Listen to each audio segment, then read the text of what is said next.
Oh. What's the matter, buddy? Is Taco Bell getting to you? No. Well, I mean, you've been like this ever since we finished watching Assault on Arkham. Exactly. Ugh. Of all the DC animated movies I watched, I think that one has to be the worst. Just feel like we need to cover it, you know? But, dude, we only said that we'd cover good stuff. I know, but I guess I just feel like we can learn a lot from bad writing too. And I don't know, I think we kind of feel like we owe it to our viewers to warn them about not watching something this crappy. So, why don't we talk about Batman Assault on Arkham? Pen Made Mightier without wood. Alright, so Batman Assault on Arkham is a 2014 DC animated film made by Warner Brothers Entertainment, starring Kevin Conroy in his iconic Batman role. And it is absolutely one of the worst DC animated things I have ever seen in my entire life. Despite having like an 88% on Rotten Tomatoes and like an 8.4 on Metacritic, this entire thing is a steaming pile of crap. At the very least, from a writing standpoint. The animation is crisp and it's fine, and some of the action genuinely plays pretty well. But nothing makes any sense. Stem to stern character motivations are out the window. They just haven't taken the time to justify why anything happens the way it does in their world. So I'm going to break down the plot. Line by line, we're going to go through Assault on Arkham, and we're going to talk about all the crap that doesn't make a lick of frickin' sense in this animated garbage heap. So, Assault on Arkham is obviously a video game tie-in with Batman Arkham Asylum. I'm not sure if it was Arkham Asylum or Arkham City that was out when this game came out. Both. Both? Well, actually, it was 2014, so I guess it was actually the third one. All three of them were out by that point. Yeah. Not the newest one, though, because that one came out this year. So, either way, it's a tie-in with the Arkham franchise, and you can just sort of tell. They've written it with all the nuance of a Michael Bay film, which is to say they go from cool set-piece moment to cool set-piece moment to cool set-piece moment in the quickest and dirtiest way possible, not caring about logic or thought or reasoning.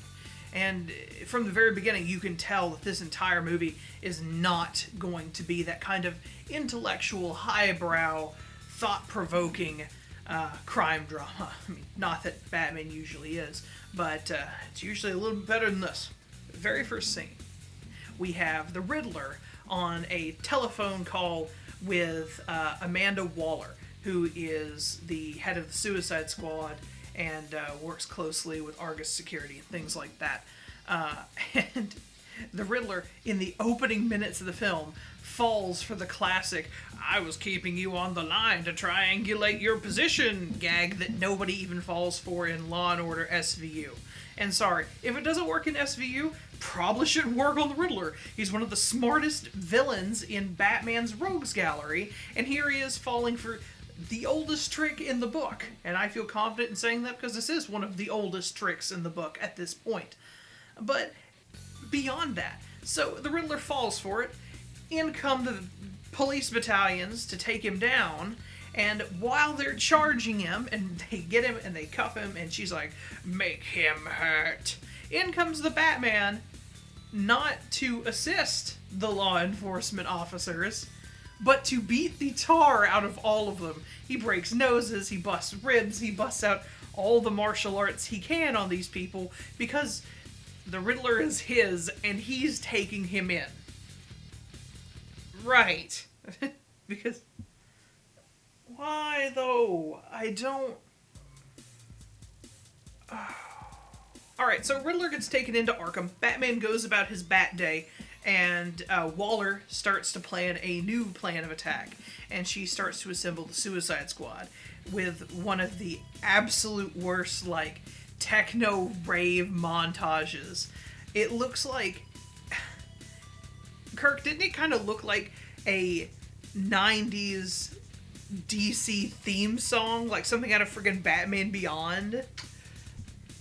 It looks like the opening cutscene for X-Men Evolution, except with characters that we cared even less about. You know what? I think that's pretty fair to say, yeah.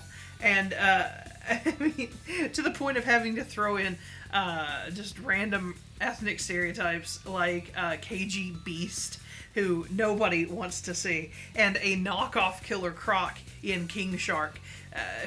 He's still a real character, but come on. If you've got Killer Croc, you're going to use Killer Croc. But in this continuity, Killer Croc is supposed to be behind bars, so they had to use King Shark because, oh man, King Shark. And there's all sorts of little details that we could go into, like the fact that King Shark, who is supposed to be like 8 feet tall and as wide as 2 football players with their arms taped together, somehow fit in a motel bathtub full of blood.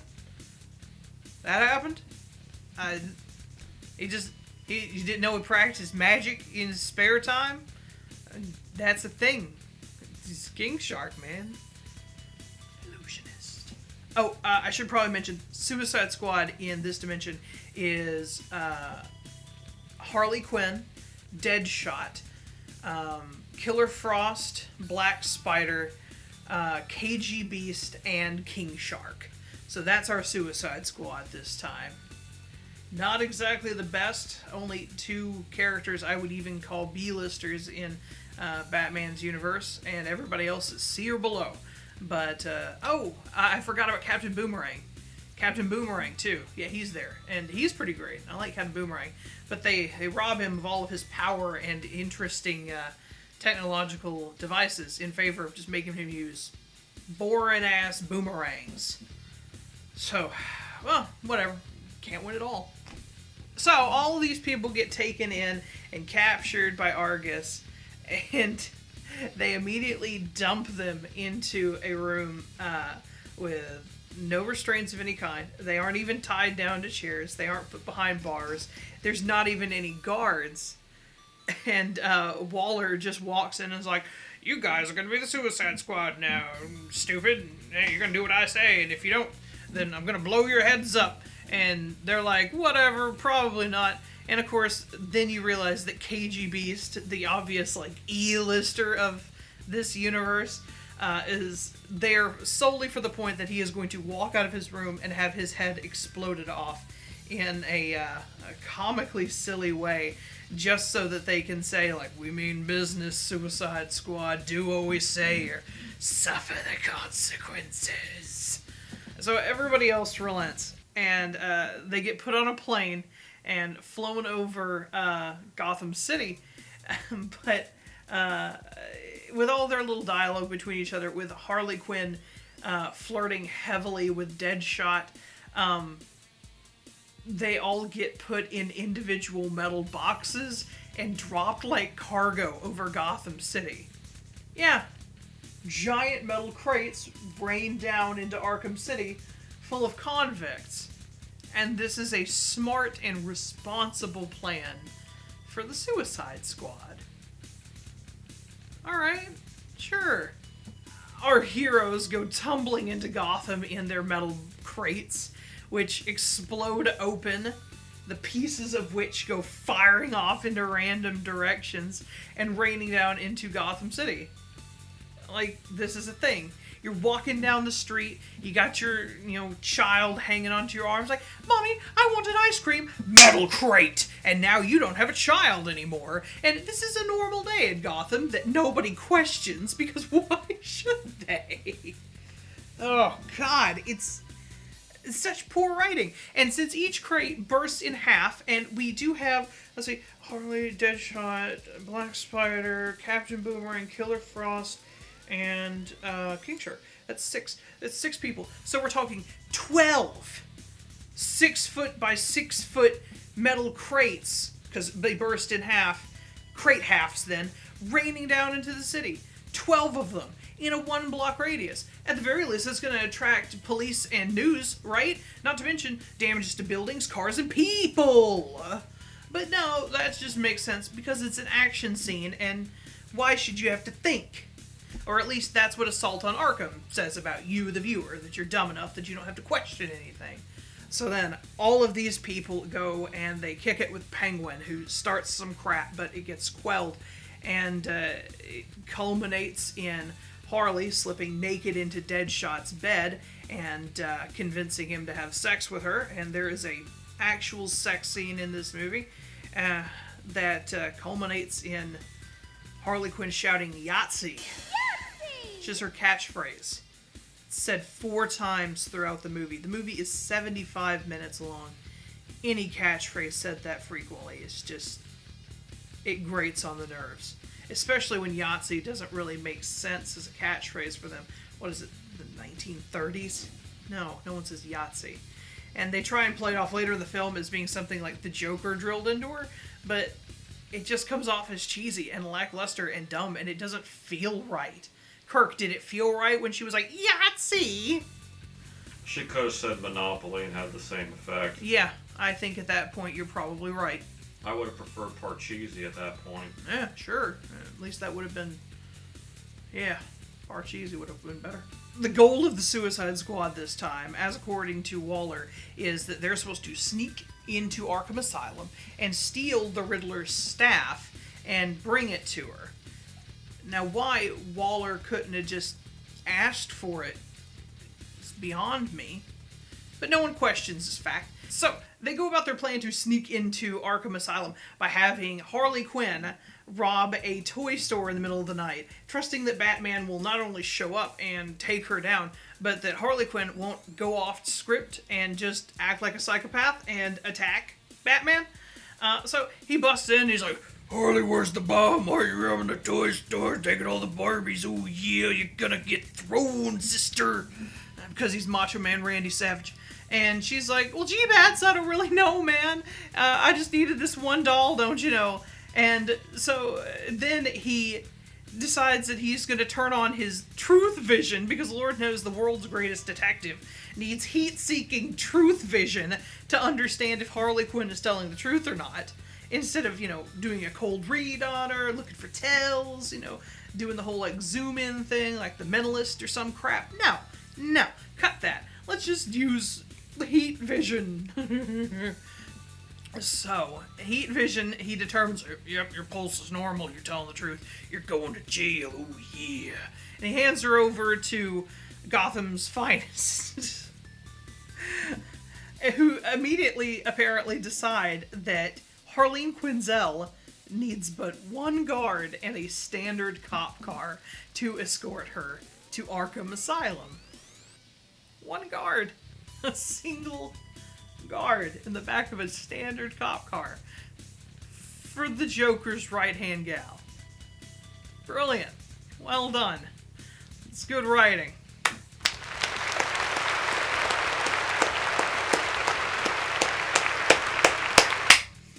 So, of course, Deadshot kills that guard, takes his place, and they get her into the asylum. Black Spider just dives into Arkham Asylum, breaks the neck of a guard, takes his place, and sneaks in. Then King Shark swims under and waits to be let in from the sewers. That stuff's okay. Sure, whatever.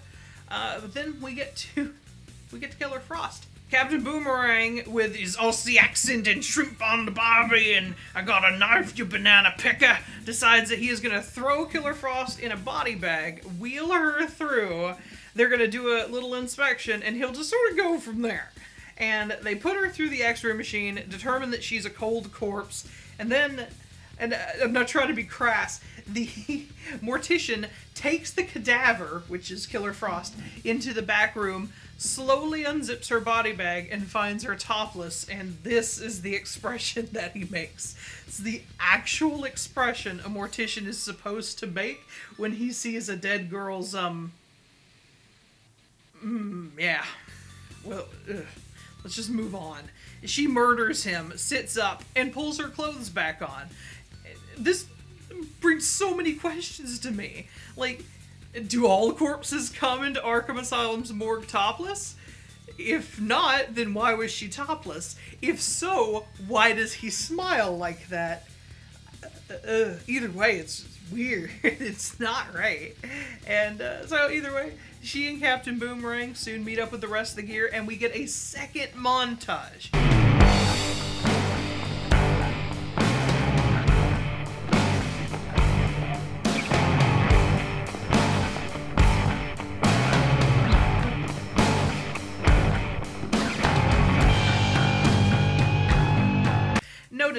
this movie is, again, only 75 minutes long. We are already on our second techno rave montage as they gear up again. So, yeah, that's the thing. And we still have one more to go. 3 montages, 1 75-minute movie. That is a montage every 20 minutes, folks. Grade A. You know what? I hate to even turn this into a series. But there's just too much to talk about that's bad in this movie for me to put it all into one video. Come back next week, and I will finish this monster. We can talk about how freaking awful the rest of this movie is. And trust me, there's still so much bad that I don't even know where to start. Thank you for sticking with me as long as you have on this video. Share it around, get some people interested, and we can all talk about what a crap film this was next week in the comments section. Throw it on Reddit or Facebook, hit me up on Twitter, and I'll see you guys next week for the culmination of this masterpiece of DC animation. Bye now.